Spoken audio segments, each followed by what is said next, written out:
Imagine que, em um belo dia, depois de um sonho turbulento, você já acorda com o pé esquerdo, atrasado. Pega a primeira roupa que aparece na sua frente, a última maçã da fruteira e corre para o elevador. Mas, para sua surpresa, seus pais aparecem, mais sorridentes que nunca. Ei, pode parar. Você congela e pensa, o que de errado eu fiz dessa vez? Não fica com essa cara não, queridinho. Temos boas notícias. Suas aulas desse semestre foram canceladas. Ah, e não se preocupe, seu diploma de graduação, mesmo sem aulas, já está garantido.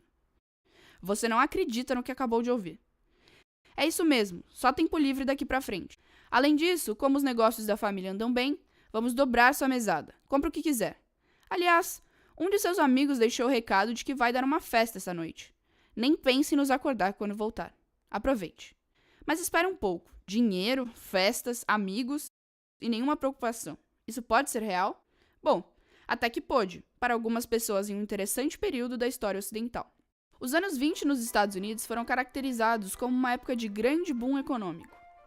Havia um sentimento de esperança e prosperidade após a vitória americana na Primeira Guerra Mundial.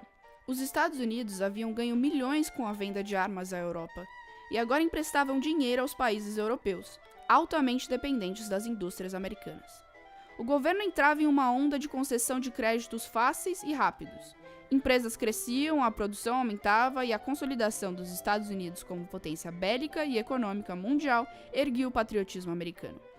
Os créditos desenfreados também eram dados a cidadãos comuns, que consumiam bens como televisões e carros, na lógica do sonho americano. Nesse período, que sucedeu à Revolução Russa, de cunho comunista, os Estados Unidos tornaram-se uma espécie de vitrine do capitalismo, em que bens de consumo eram comparados à felicidade e plenitude. O sonho do americano comum, pois, se resumia a uma casa, um bom carro e a mais nova TV do mercado, em que pudesse planejar qual seria a sua próxima compra em meio a milhares de propagandas.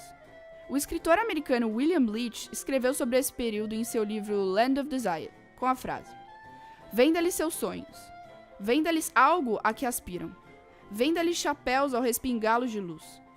Venda-lhes sonhos de clubes de cavalo, bailes e visões do que aconteceria se apenas. Eles compram esperança. Venda-lhes esperança e não vai ter de preocupar-se em vender-lhes bens." Os americanos, nesse espírito de altos ânimos, apostavam, bebiam, dançavam ao som de jazz e viviam intensamente o presente. Por mais que a economia crescesse, no entanto, a riqueza estava na mão de poucos. 0,1% das famílias americanas detinham 42% das riquezas. 40% dos americanos ganhavam em média $1.500 por ano, o que economistas caracterizam como o mínimo à sobrevivência. E as zonas rurais americanas não viviam um boom econômico que experienciavam as cidades. Se pensarmos na história do começo do vídeo, então, você de fato poderia ter tido sua mesada aumentada, ter se livrado das suas maiores preocupações e aproveitado altas festas, mas saiba que fazia parte de uma ínfima minoria. Agora imaginemos outro cenário. Você é necessariamente uma menina, o que significa que as mulheres terão mais facilidade em identificar-se com essa história. Atraso, roupas, maçã, elevador, tudo igual. Mesada aumentada, nada de escola, festa com amigos. Nesse caso, porém, seu pai já avisa. Pode ir pra festa, mas precisa me mostrar a roupa com que você vai. Nada de coisas curtas. Não aceite bebidas de estranhos. Você passa pela checagem de roupa de seu pai, mas ao chegar na festa, simplesmente aproveita. No dia seguinte, houve comentários como ela é oferecida, não se dá o respeito. Na década americana dos anos 20, muito se falou sobre as mulheres. Durante a Primeira Guerra Mundial, elas foram introduzidas ao mercado de trabalho, proporcionando mão de obra às indústrias alimentícias e armamentistas na lógica da guerra. Depois do conflito, estavam no mercado de venda de produtos e nos serviços telefônicos, que cresciam exponencialmente. Os anos 20 representaram a primeira década em que as mulheres puderam votar nos Estados Unidos, após a 19ª emenda à Constituição, provocando um cenário, à primeira vista, próspero com relação ao gênero feminino. É nesse contexto que surge o conceito de flapper, protagonizado por mulheres em sua maioria jovens, brancas, solteiras e de classe média. Elas foram pioneiras em questionar os padrões de gêneros vigentes na época, que esperavam que a mulher se restringisse ao ambiente familiar, fosse boa mãe, dona de casa e se colocasse de forma submissa ao seu marido. Diferentemente do que se esperava da mulher do começo dos anos 20, as flappers bebiam, fumavam, divertiam-se na vida noturna, dançavam, exploravam sua sexualidade e desafiavam aquilo que lhes era imposto. A mídia também retratou esse fenômeno. colocando flappers em propagandas e filmes. A atriz americana Clara Bow, que estrelou filmes como It e Wings, era uma marca clara da típica flapper americana. Cabelos e vestidos mais curtos, tórax chato e atitude independente e desvinculada de tradições e expectativas com relação à mulher. Voltando ao cenário imaginário. Se você se portasse como uma flapper, provavelmente diria a seu pai que tem o direito de se vestir e portar como bem desejar, que não deve satisfação a ninguém e que merece ser respeitada. Ou pelo menos agiria assim, mesmo que evitasse a discussão. Por mais que as flappers soem como um considerável avanço na condição da mulher daquele período, nem tudo era flores para essas jovens. Primeiramente, elas eram muito julgadas, principalmente por gerações anteriores. As flappers eram muitas vezes vistas como rebeldes inconsequentes e colocadas como meninas querendo se tornar homens ao fumar e beber. Ou seja, eram a vergonha das famílias tradicionais americanas, representando apenas uma parte pequena das mulheres do período.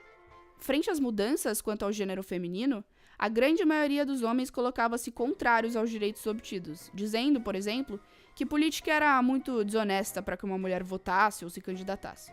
Por mais que tivessem ganho o voto, por exemplo, no início da década de 20, só 26% das mulheres aptas a votar exerciam sua cidadania, muitas vezes reproduzindo pensamentos de seus maridos, já que eram pouco expostas às questões políticas. O número de mulheres no mercado de trabalho aumentou, com aproximadamente mais de 2 milhões de mulheres empregadas. Esse número, no entanto, só representou um aumento de aproximadamente 20% no número de mulheres trabalhando com relação a décadas passadas.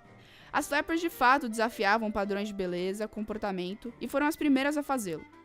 Por outro lado, não se colocavam na luta feminista. O movimento feminista, na realidade, enfraqueceu consideravelmente na década. Após obter o direito ao voto, o movimento dividiu-se em vários projetos, como os direitos trabalhistas na desigualdade salarial gritante entre homens e mulheres no período, e o direito de mulheres negras. As flappers eram vistas como materialistas superficiais, impulsionadas pela lógica capitalista.